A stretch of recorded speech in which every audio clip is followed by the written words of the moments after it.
माध्यमातून आपण न्याय मिळवून देतोय. म्हणजे आपली संघटना बऱ्याच महिन्यापासून कार्यरत आहे. संविधानिक न्यायाने, संविधानिक हक्काने आपण कामगारांना न्याय मिळवून देतच आहोत. पण सध्याच्या परिस्थितीत असं झालं आहे की ते संविधानिक जे ऍक्ट आहेत, कलम आहेत, ते सध्या मोडीत काढले आहेत. म्हणजे जे कॉन्ट्रॅक्टर आहेत त्यांनी पूर्ण कामगार कायद्यांचं उल्लंघन करत कामगारांची पिळवणूक करत आहेत. कामगारांचे बरेचसे विषय आहेत जे च्या माध्यमातून आपण हाताळत आहोत. अनेक कामगारांना काही ठिकाणी कोण फसवणुकीचे पण हे करत आहेत, फसवणूक करत आहेत त्या कामगारांच्या. त्याच्यावरती आपण काय सांगाल? त्याच्यासाठीच तर आपण संघटनेचं जनसंपर्क कार्यालयाची सुरुवात केली आहे.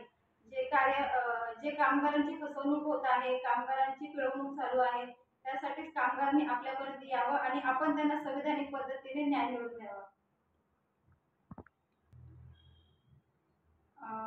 संघटना सुरू होऊन काही महिने झाले आहेत. गेले 6 ते 7 महिने झाले आहेत आणि त्याच्या आधीपासून आपलं काम सुरू होतं कामगारांच्या विषयी. पण संघटना रजिस्टर झाली त्याच्याने अजून आपल्याला प्रशासनाशी, शासनाशी बोलायला, भांडायला, त्यांच्या विरुद्ध आंदोलन वगैरे करायला अजून आपल्याला बळ भेटलं. जसं संघटना रजिस्टर झाली त्याच्यात आपण कामगारांचे बरेचसे विषय घेतले. त्याच्या माध्यमातून आपण आंदोलनं घेतले, मोर्चा घेतले, निदर्शनं केले.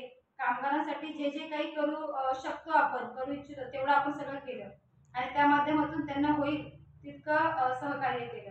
आतापर्यंत आपण किती कामगारांना न्याय मिळवून दिला असेल?